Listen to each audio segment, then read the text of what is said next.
Is your home a safe haven for your family? What's going on in your house? What's up, family? What's going on? It's 6:30. Time to get a little sharper. What's happening? Welcome to the Anti-Negativity Network. It's Thursday. I'm excited. Y'all might have to pray for me because I don't know what's going on with me. I get excited about this time. That's like 6:30 can't get here fast enough. Like, if y'all had seen me in this house, I was just walking back and forth like, is it 6:30 yet? Because I'm ready to do this. Ready to talk to y'all, ready to encourage you, ready to just, man, I get excited about Thursdays. Y'all have to pray for me, but I don't know what's going on with me, but it's like I'm living for Thursdays at 6:30. Hey, Mama Jane, what's happening? It's like I'm looking forward to 6:30 on Thursday. So it's here. Let's go with it. Y'all ready? Let's do this on the count of three. Y'all already know. Let's do this. 1, 2, 3. 1, 2, 3. One more time. 1, 2, 3. Yeah. All right. I'm excited. I don't know if you recognize that or not, but yes, I'm excited. It's Thursday, 6:30. I'm getting excited. I'm already excited. I'm getting even more because I just look forward to this. And I just thank y'all for tuning in. I thank you for your support, your prayers, just hanging in there with me. Just week by week, y'all been supporting me. And it's hard to believe that. And oh man, April 1st will make 4 years I've been doing this. April 1st, started April 1st, 2020.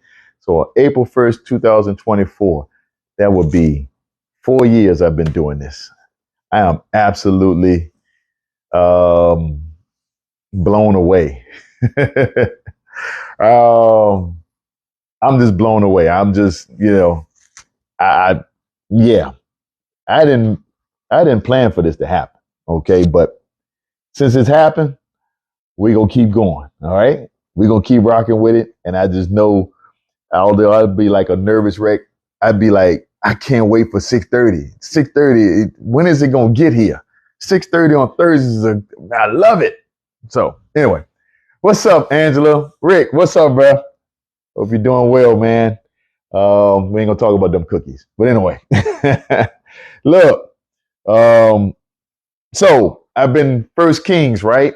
First Kings chapter 1, and hopefully, I ain't gonna say hopefully, if God see fit, this will be the last week we could be able to move on to chapter 2. I'm gonna try, but there's no need of me rushing. What I'm rushing for? God's word ain't going nowhere. As long as He give breath in our body, we got life to live, and we got plenty of stuff to learn. So, no need of rushing through Scripture for what? So, we're going to just take our time, and when it's time to move on to chapter 2, that's where we're going, chapter 2. But we ain't going to chapter 2 yet. We're going to stay right at chapter 1, and we're going to talk about chapter 1 some more. And so, I led off with the question, what's going on in your family? Is your home a safe haven for your family? Yeah. If it isn't, might have to make some changes. Might have to do some talking. But the reality of it all is all of us, like I just got to thinking about family. This is what I got out of 1 Kings chapter 1, family. And that's what we're going to talk about tonight. We're going to talk about family. Last week I talked about, I guess the last month, been talking about Adonijah. That's the way I'm going to say his name this week because y'all know I jack his name up every week. But Adonijah, we talked about him putting himself in position to be the king, even though he wasn't called to be the king. He felt like he was entitled. That word, entitled. He felt he was entitled to be in that position, even though he was not called to be in that position. Nobody told him he was going to take that position, but he felt like it since he was the oldest brother, the oldest living brother, that he's supposed to get that spot. Well, yeah. So that's chapter 1. And I know we've been on 1 Kings chapter 1 for a month now. And I know half of y'all that's checking this out have not read it yet. So read 1 Kings chapter 1, please. But reading it this time, all I could think about was family. And if we think about our family life, there's good, there's bad. There's some tough days, there's some beautiful days. And for most of us, we could say, because we know on earth ain't nothing 100% other than death and taxes and God's word. That's 100%. But well, maybe not even taxes. I don't know, but that's another conversation another day. But anyway, but if you think about your family, how important is your family to you? Like I can speak for myself. Let me just speak for Ron. One of the reasons why I'm able to come on here and do this is because of my family. I mean, family, just think about your early years growing up. Those experiences in your family, how that shaped who you are. Okay? I'm not saying that defined who you are, but a lot of those experiences shaped how you dealt with people, how you lived your life, how you experienced different things. Your confidence, or your on the opposite end, your shyness, right? Your go get it, or you just back off and just let it happen if it happens, right?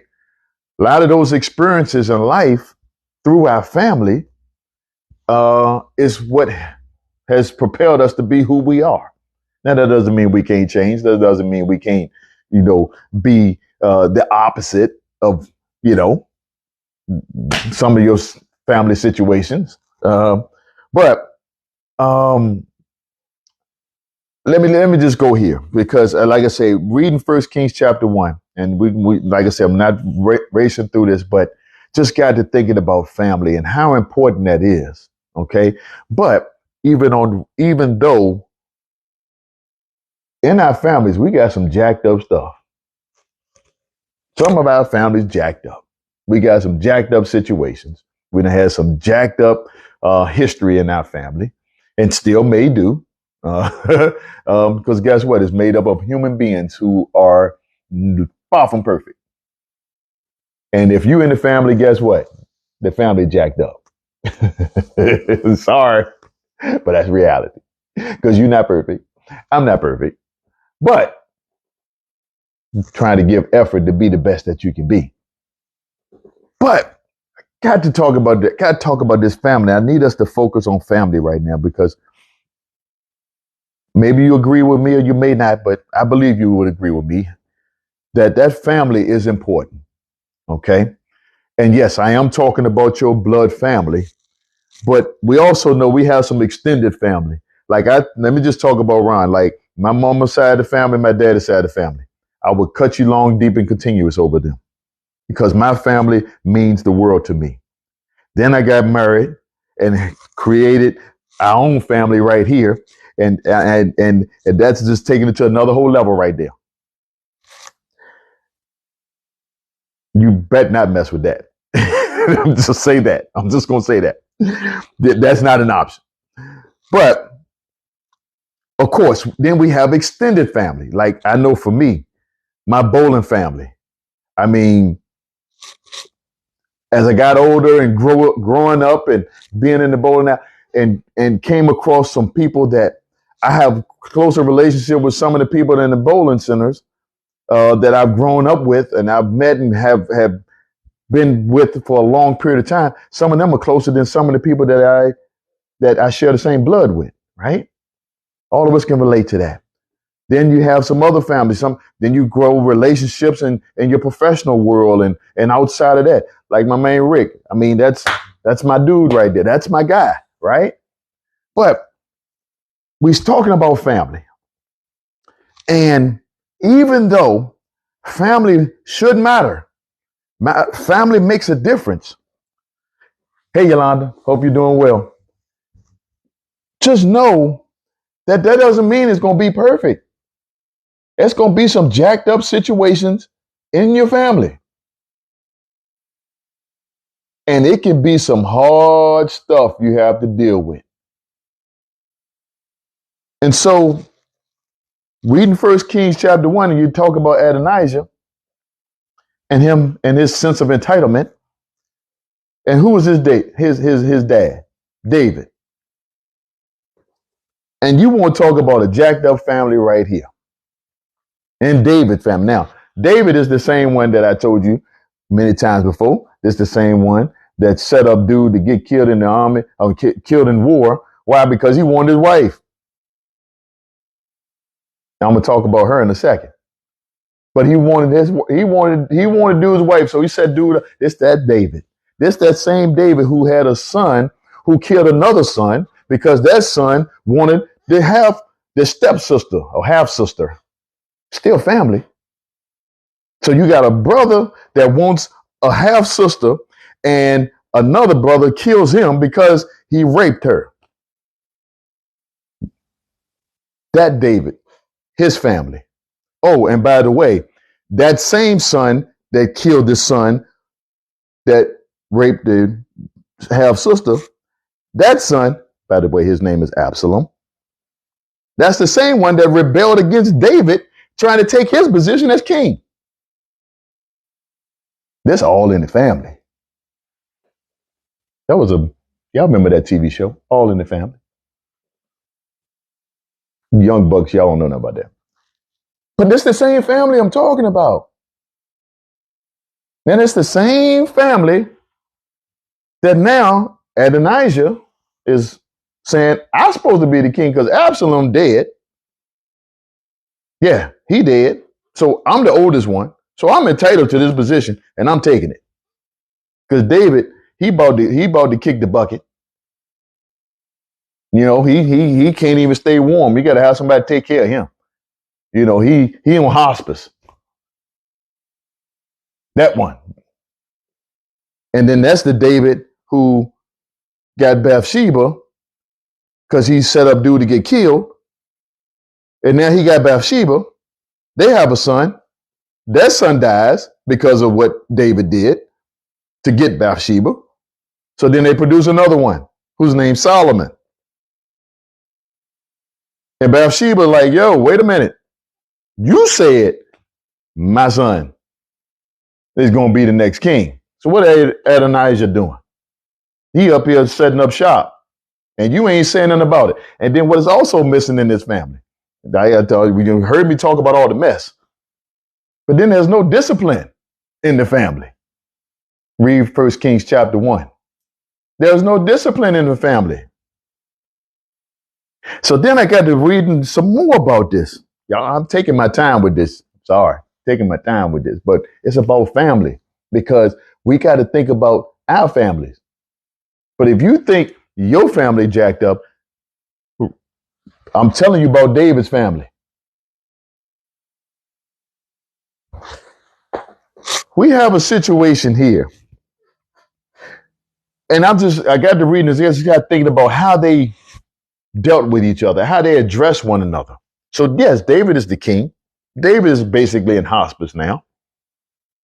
Adonijah feeling like he's supposed to get the spot, so he's setting up shop to get the spot. Bathsheba come in, and Nathan, the prophet, said, "No, David, you got to fix this, bro.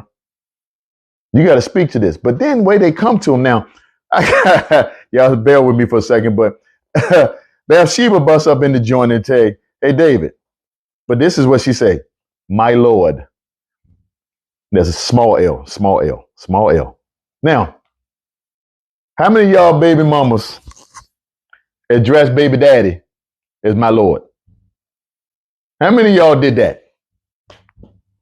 So I'm just thinking about the dynamics within this household. She's addressing him as my Lord.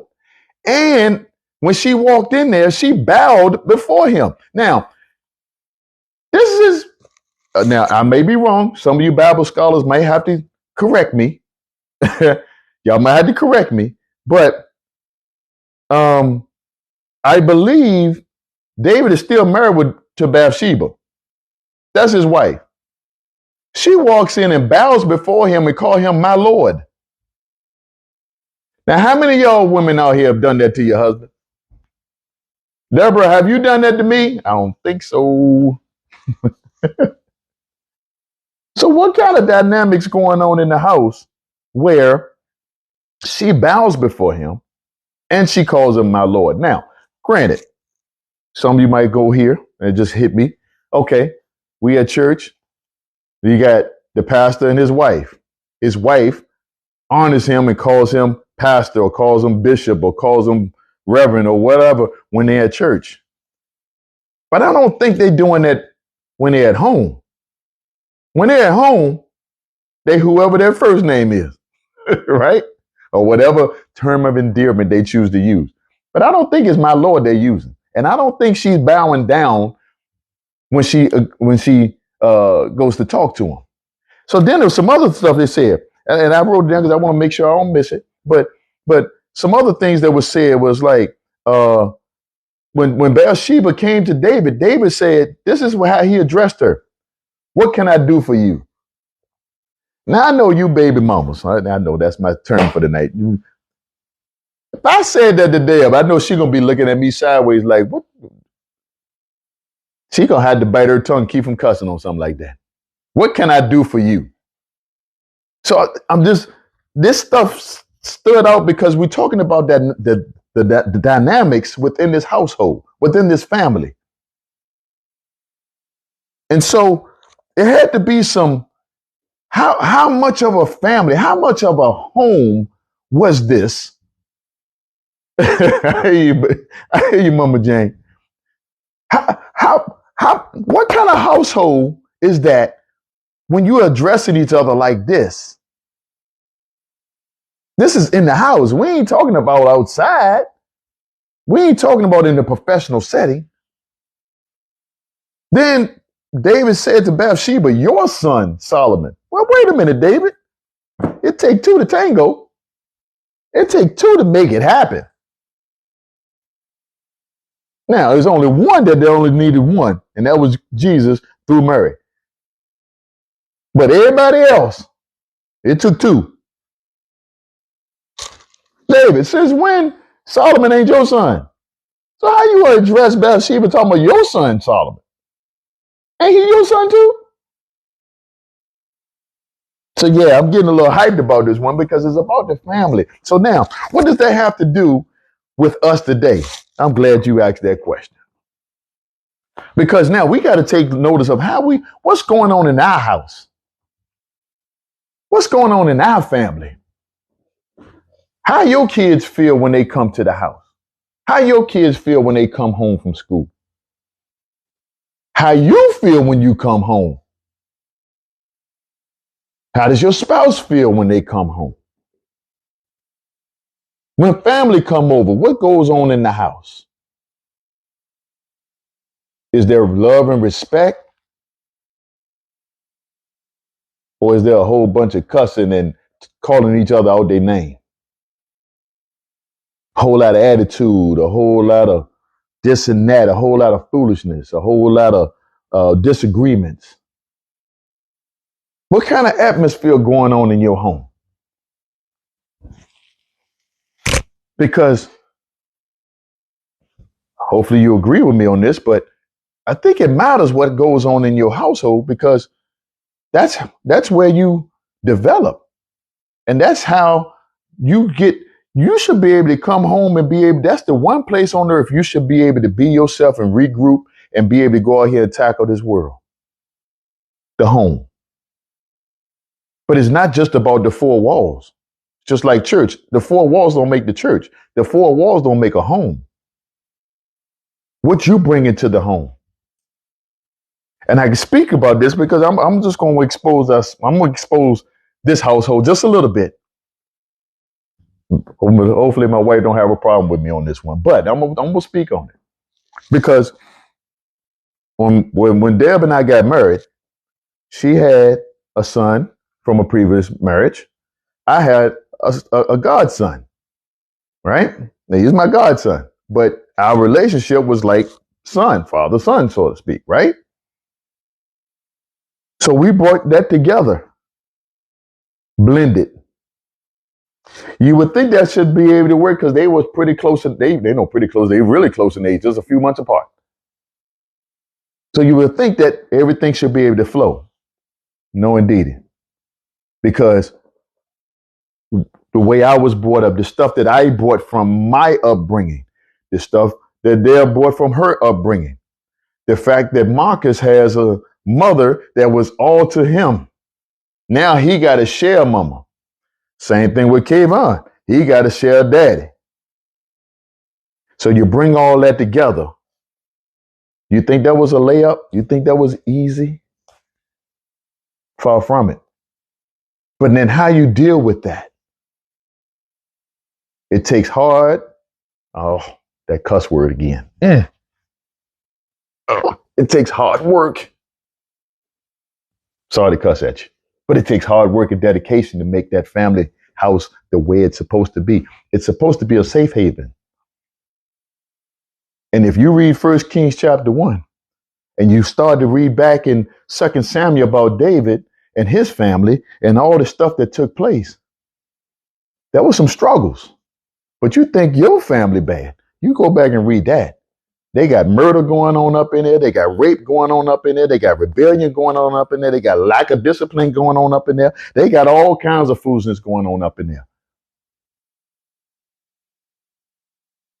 And so hopefully you would understand that there's still hope. There's still time. Your family matter.